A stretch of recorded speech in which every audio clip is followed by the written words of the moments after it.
sector of getting them a massive pay rise. £6.29 they were on at the time to £7.45 an hour is huge. It's about time too. You know, we all know in the public sector workers have fallen back in some areas by around 18% in real terms in their pay packet. So here was an opportunity to get it back. And it seems something that the public was supporting. So we in the GMB wrote to every single outsourced employer and we asked them a simple question: are you going to pay the living wage? Had these workers not been outsourced, they would have got it. And whilst we're doing this, we decided to put a league table together, and it's in our office window, and we update it every month. I don't know whether you've been past it on, you know, downtown, but basically we have this league table and we name all of those providers and we give an update about where they are. And when we did this in January, the only employer who was paying the living wage was Sheffield City Council. Now, as you can see, Amy pay it, Sova, who are now Greenco, they pay it, Veolia, Norse, looking like Enterprise are going to pay it. One or two others have been look like they're going to come in. Now, that they haven't done it out of the goodness of their heart. We ran a strike. And the reason we ran a strike is we were, you know, I was involved in some TUPE consultations down at Firth Park Community College, where, you know, the college, as a lot of schools in our, you know, in Sheffield do, they decided they're going to outsource the cleaners, but nothing to worry about. We're going to outsource. You're going to go to a private provider, but everything will be protected under TUPE.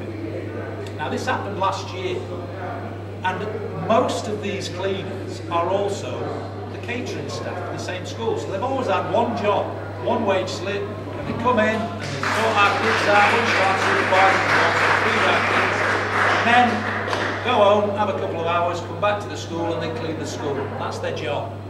Now they're in a position where the bit in the kitchens was still going to be the council, but the bit that was outsourced was going to go to Carillion at the time, and they were going to work for Carillion, but not to worry. And when I was at those 2P meetings, I'm keeping an eye on time because when you're talking, it seems like you've got to be speaking a few seconds or you go faster.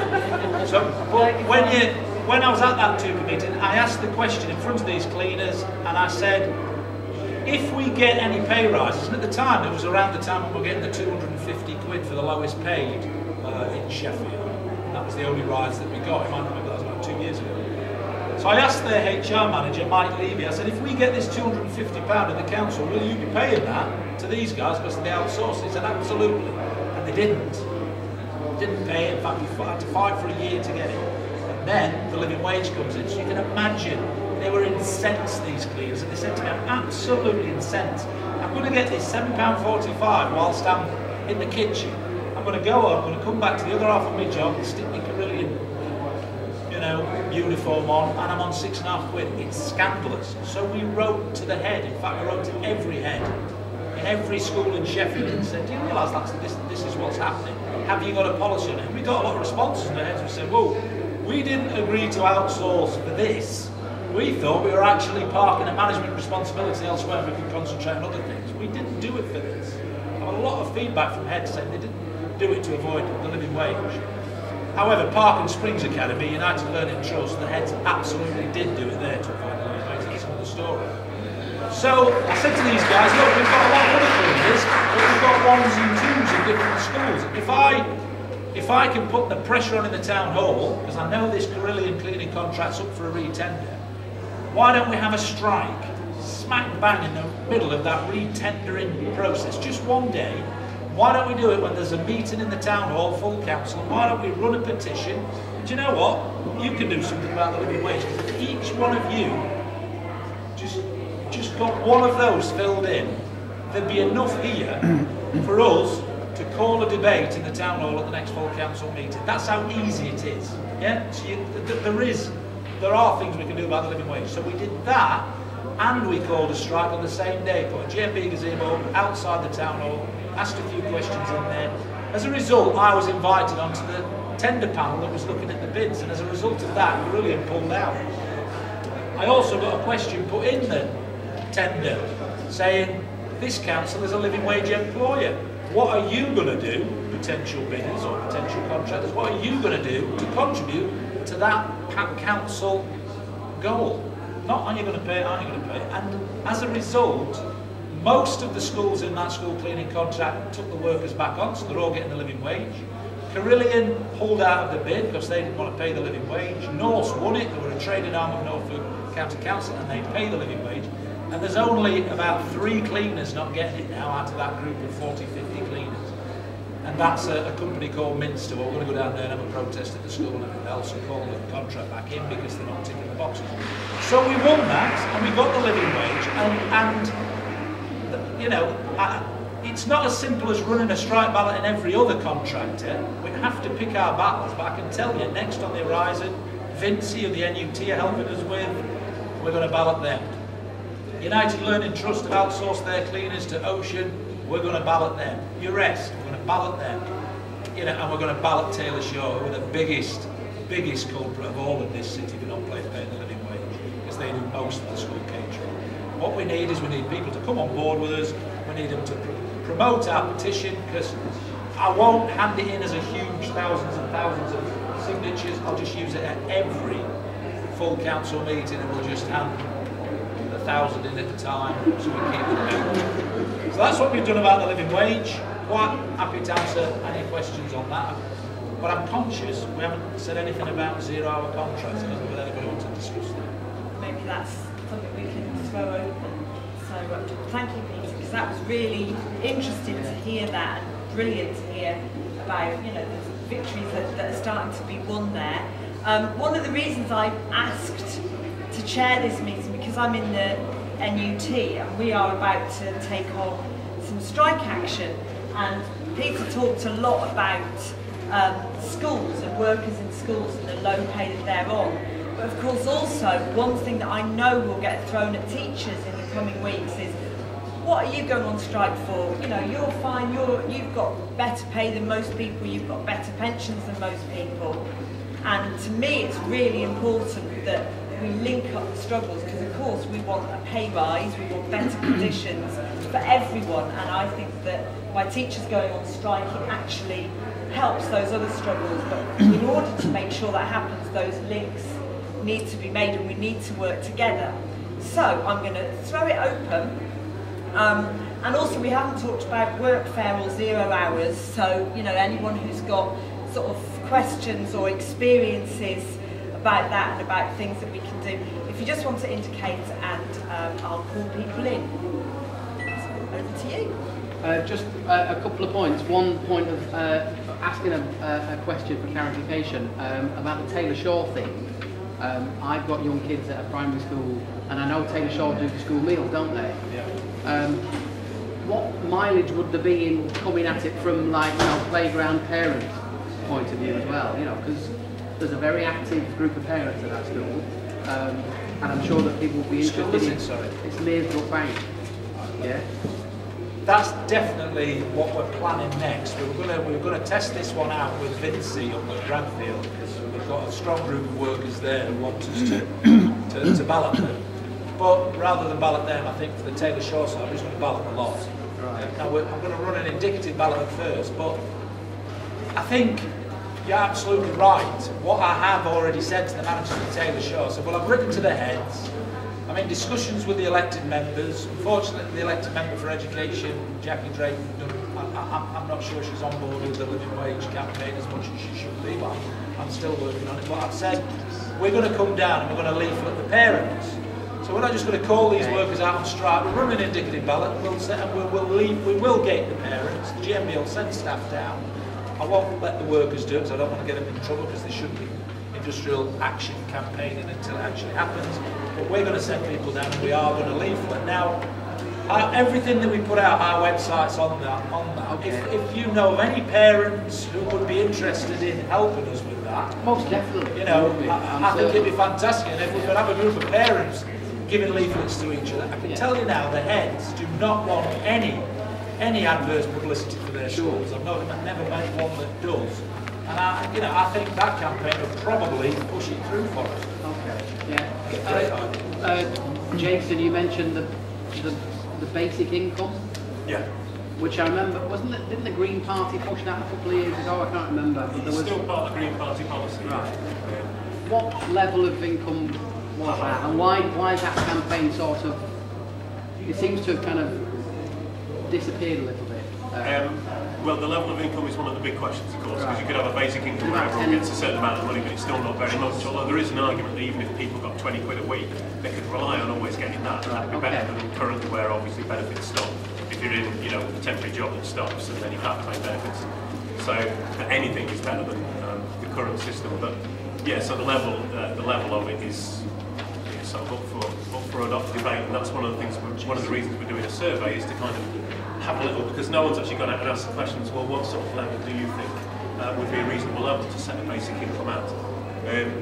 As far as the Green Party pushing it, I'm not sure. I know it's not kind of been a major focus of the current campaign, but I mean, you know, we certainly, some of us in the Equality Group certainly think it should be more of a focus of just asking people, well, where should welfare go? You know, where should the welfare system go?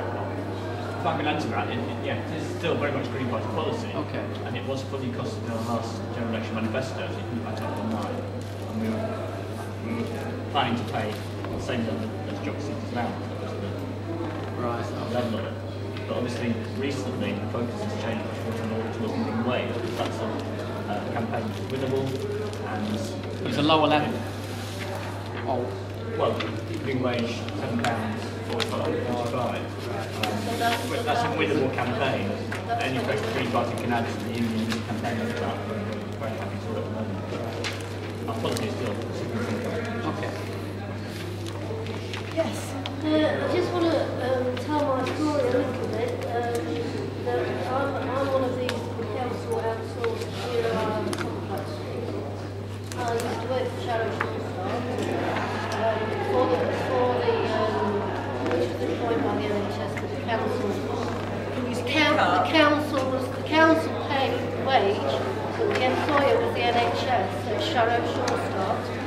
And basically they've reduced the workers more and more and more and more. They've now got rid of the nursery, which was an absolutely brilliant nursery. I do not know how they could possibly get away with that, because it was even paying for itself. They didn't have to pay for the nursery. It was paying for itself, so I don't understand how they've done that. But now, I was made redundant last year, and now I work for Progressive Care, which is a private company, for £6.30 an hour. I used to be on £10 an hour. And I'm basically doing very similar to what I did at Shadow Shortstart. I'm basically, what they call it family aid, and it's supposed to be very low level support within families, but of course you don't give low level support if you're trained to give high level support. You don't just go in there, I mean, you try a little bit, but basically you do what you're skilled and what you're trained to do. So yeah, that's the situation. I mean, I'm on a 0-hour contract to just get work when the work's there. So I'm not basically protected in any way. When I'm not working, I get no money at all. I am also a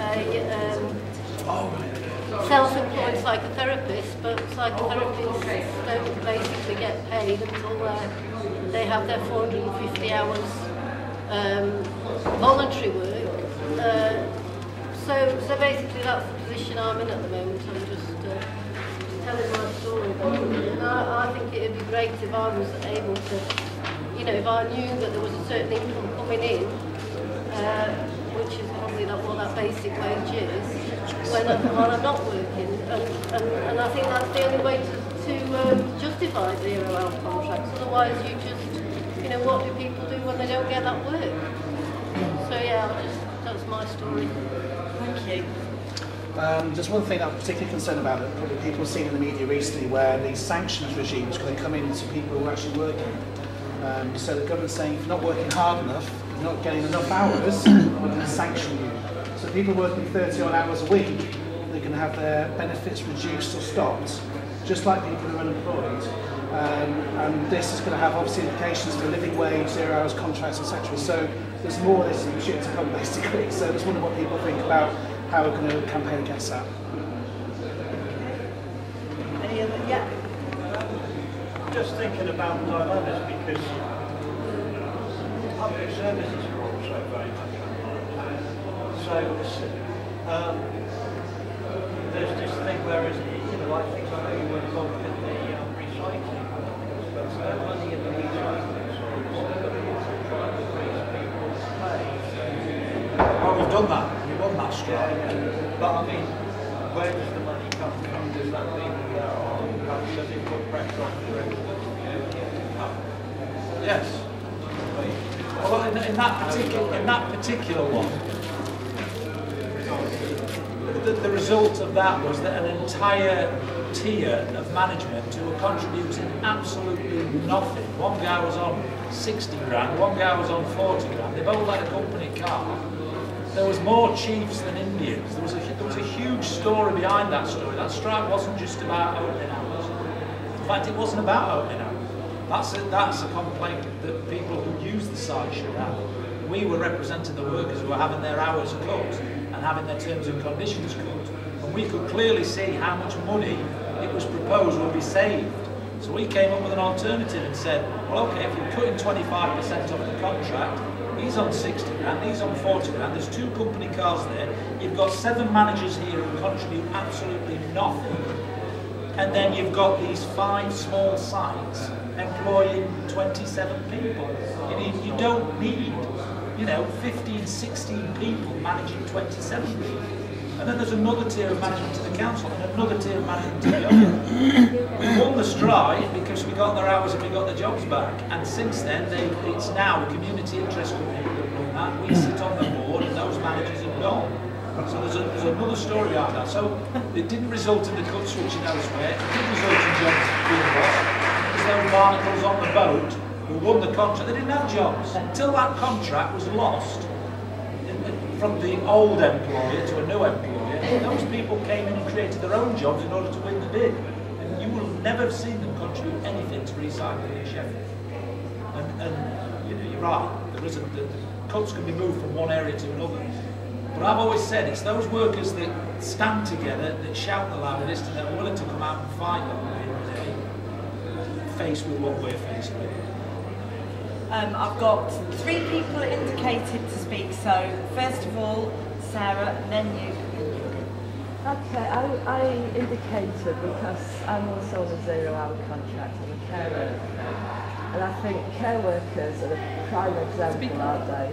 Can you hear me? Should I stand up? Care workers are the prime example of what happens when services are privatised, aren't they? Because most care workers used to work for the council, used to get decent pay. Most of them have been outsourced. Nowadays, 640 is what I'm earning, 0-hour contracts. And who's that for? I asked who it's for. It's the company I work for is called Liz, which is in Chester. But also what happens when things get outsourced, things get privatised, is union organisation becomes and so that's why I think it's most important that people who are unorganised work with those who are less well organised and stand together. When when workers do move, there was a police strike in Wigan, and they, that shows what can happen. They overturn those own contracts. They're completely unnecessary. I think there can be, we've never been, the trade union movement have never been in a better time as far as choosing battlegrounds and campaigns is concerned. And I cannot, it must frustrate everybody because I'm actually a trade union officer, regional officer for the GMB, and it angers me and frustrates me that as trade unions we're not coming together and having debates about these big multinational companies, not just the small outsourced companies. Why aren't we having sit-ins? These workers can't organise themselves. As soon as one of them sticks their head above the pulpit and so much as joins a union, they'll find a million excuses to sack them. But we, the trade unions themselves, why can't we have, a series of, civil disobedience? Why can't we have sit-ins at McDonald's? Why can't we, march round the corridors of these companies that, are employing people on 0-hour contracts and, below the living wage? Well, we can. We can. We're just not doing it. There just doesn't seem that there is that will out there. And I have to say, one thing that the trade unions have got to do, and if you're members of trade unions, please take the message back. As unions, we have to stop undermining each other. We talked about Taylor Shore earlier on being our next battleground. We would have already have had that strike at the same time as the Carillion Guard, but another trade union went in whilst we were launching an indicative ballot and negotiated a 10 pence an hour pay rise, and that happens.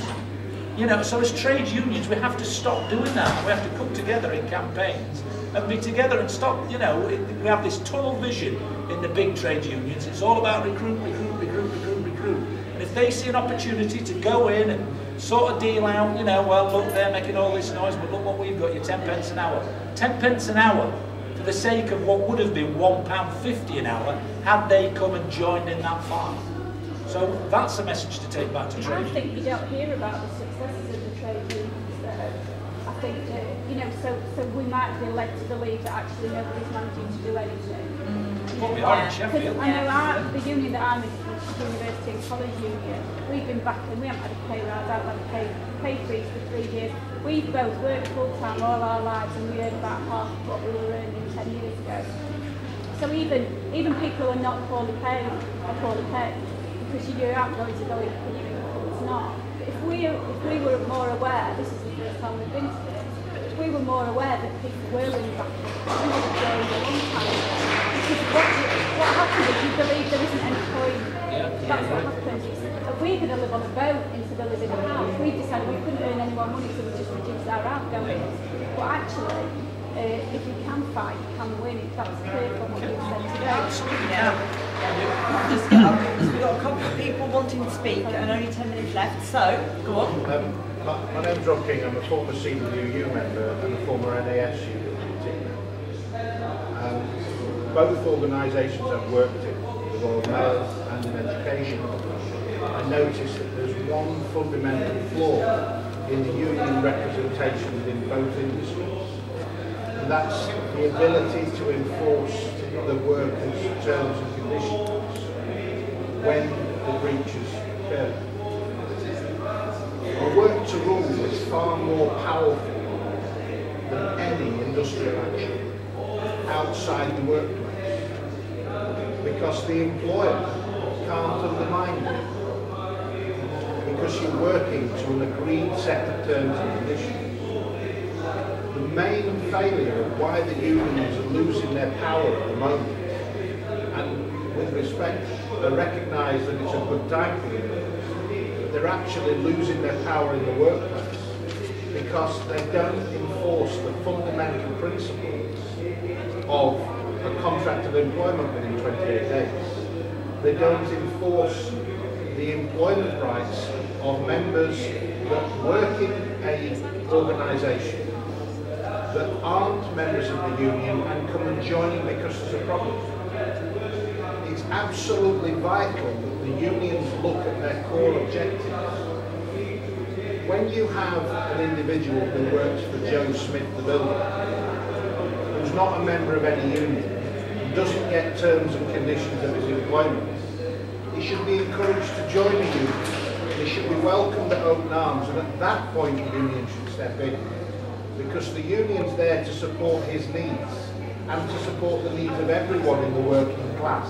And I consider myself to be working class. Can I bring someone else in? Is that okay? Thank you. Yeah, very quickly, the point I wanted to make is that there's still a problem with the national minimum wage. We talked about the living wage, but I've noticed that lots of organisations are trying to get around national minimum wage legislation, and they're doing that in two ways. They're either creating new positions called internships, but making people do a proper job. So, you know, calling them an intern, but actually they're a proper worker, but they're not paying them a wage. Or they're reclassifying people's employment status from, say, employee to volunteer, and claiming that they don't have to pay their volunteers the national minimum wage, but actually they're still treating them like proper employees and workers. So you've got, well, it's an illegal situation basically, but the workers affected, they don't even know there's a problem because they don't know anything about employment law, they're not unionised, And even if they did know, they're not going to speak out because they're going to be targeted. So it's a really big problem.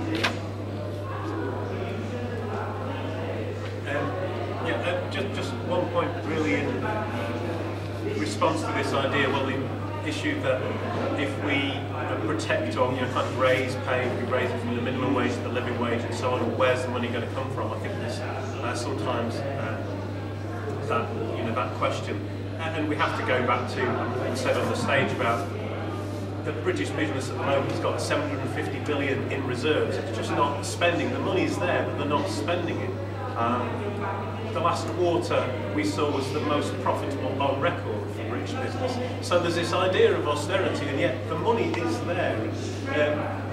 Being the third most unequal country in the developed world as well. So this massive gap between what people are paid, like a third of the country is on jobs around 40 grand a year. This massive gap between that and the top, the top third, and the top 1%, the top 0.1%. Huge amounts of money funneling to the top of the pyramid. And the only reason for this is just the way the system works. But that's no reason to say that the system shouldn't be changed. There's no justice in that. I mean, again, going back to the social worth of the job. Is not about what it's paid, it's about does society need that job. And unfortunately at the moment we've got an enormous amount of money going to jobs which just we don't need, and then millions of people being paid an absolute pittance for jobs that society, we as a society desperately need to do.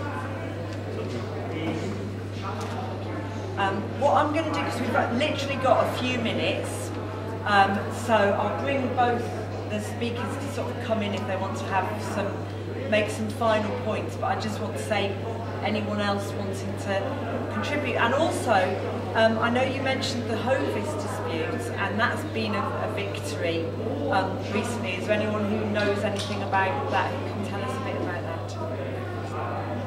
Well, that's been a victory. Bakers Union.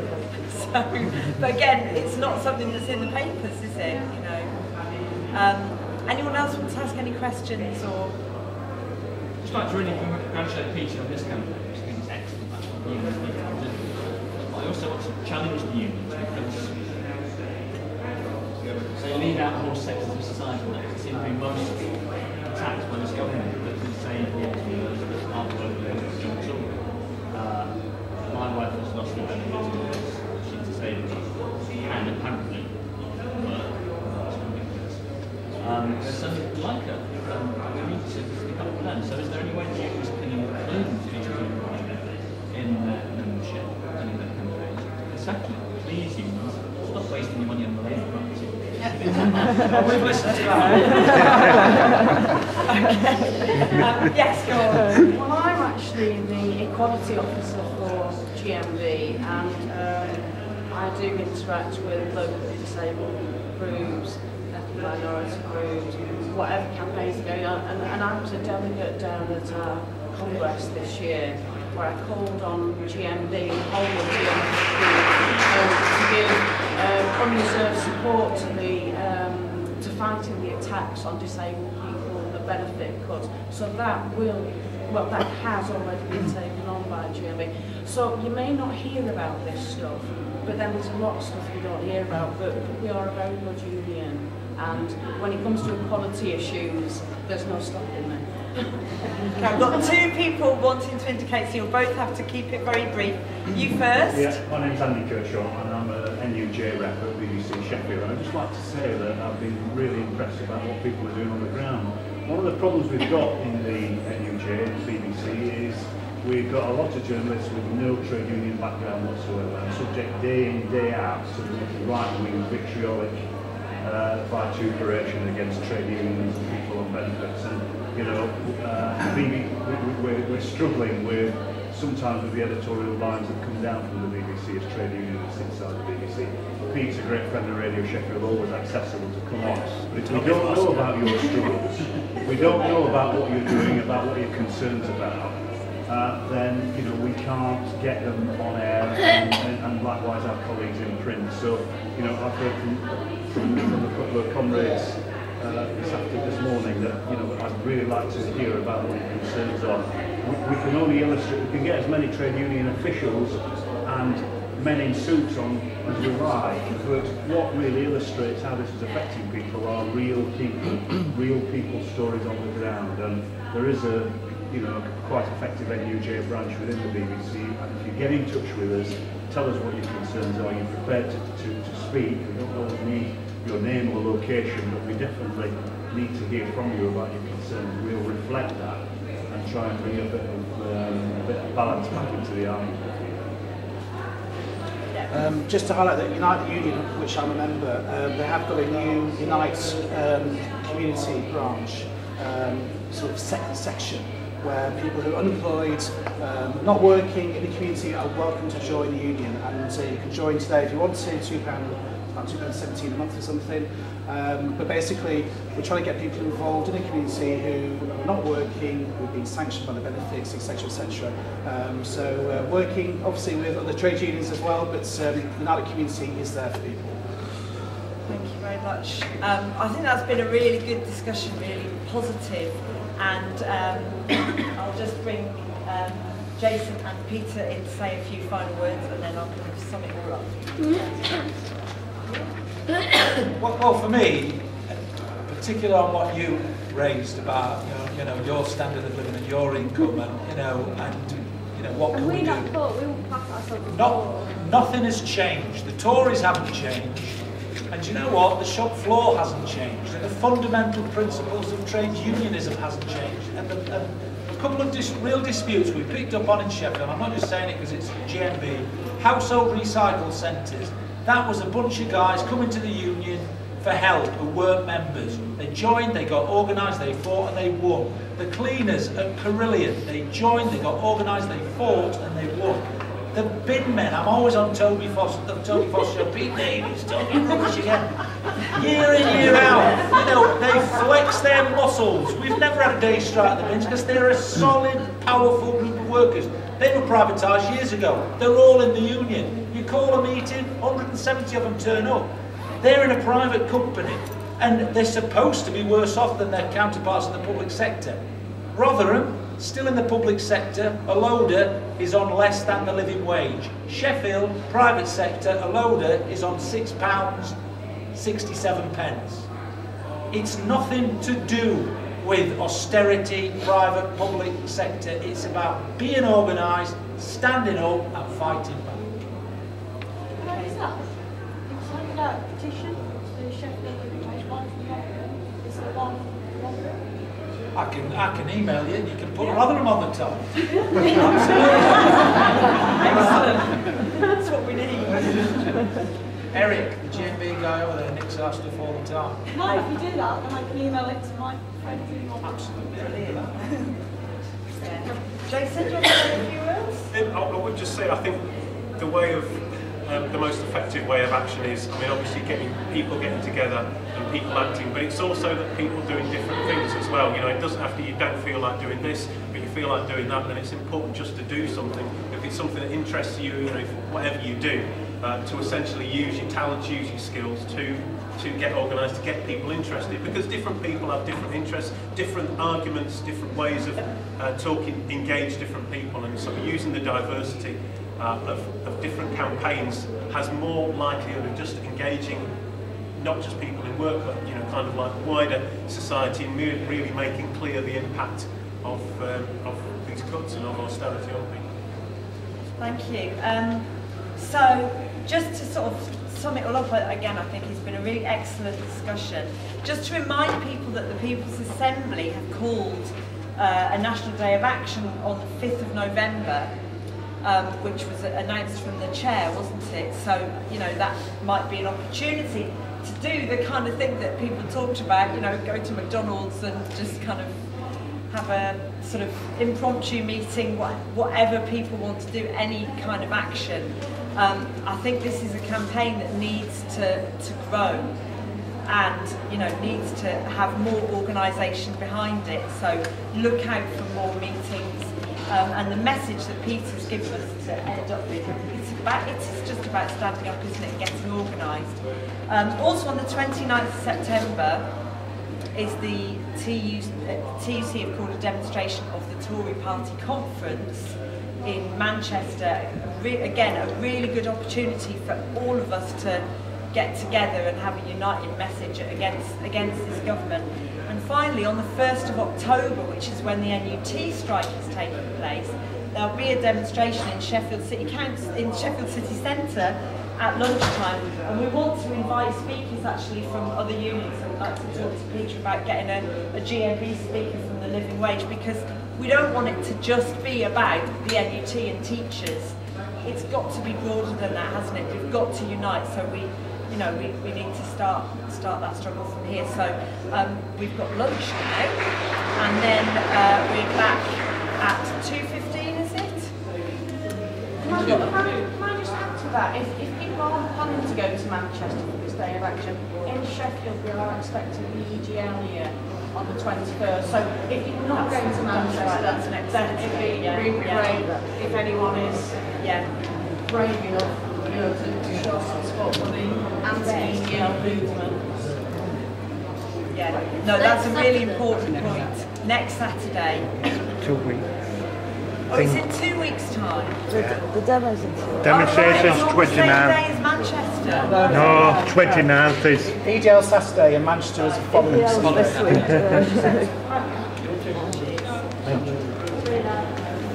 21st and 29th.